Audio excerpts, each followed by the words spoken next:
Now a question. What have Herbert Hoover, Art Linkletter, Jack London, and Richard Nixon all had in common? Well, they've all been members of the exclusive all-male Bohemian Club in California, where every year at this time, the elite from around the country get together for 2.5 weeks of fun and games. Steve Shepard has this special assignment report. More than 2,000 members of San Francisco's exclusive and all-male Bohemian Club have once again descended on Northern California. These men will spend most of the month of July encamped on some 2,700 acres of pristine and privately owned redwood forest.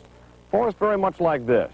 The place is called Bohemian Grove, and it's located just 80 miles north of San Francisco. The Grove is the Bohemian Club's summer retreat, and its facilities are hidden beneath lush forest canopy extending south from the banks of Sonoma County's Russian River. For more than a century, the camp has been a place where club members and guests from all across America gather to relax.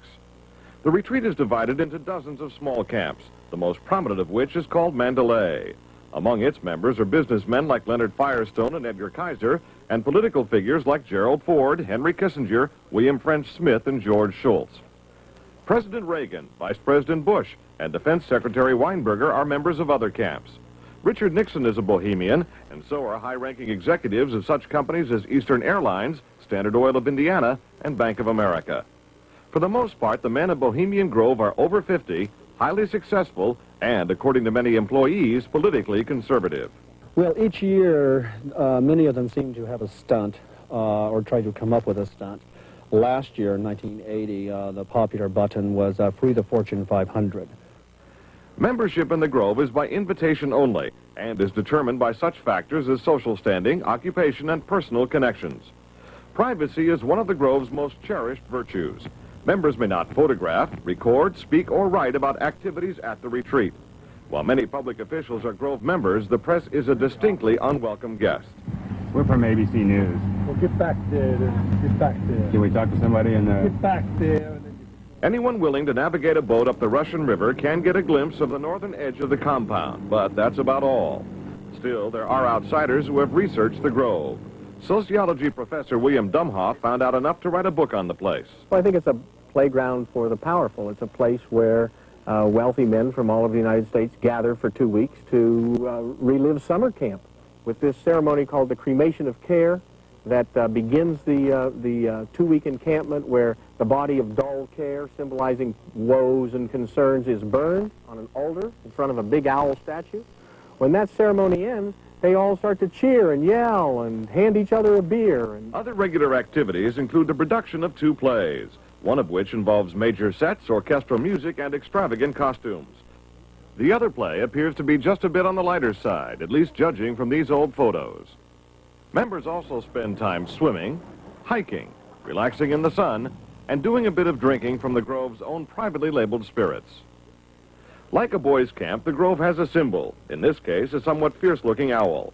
It also has a patron saint, St. John of Nepomuk, a legitimate 13th century Bohemian canonized for his sense of honor. What the Grove does not have is any women, not even as employees. Despite its camp-like atmosphere, the Grove does host some serious business. To the degree that there's anything important happens at the Bohemian Grove, it's political.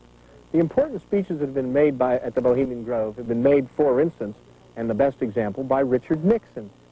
Eisenhower gave a speech there. It was the first time the West Coast establishment really saw him close up.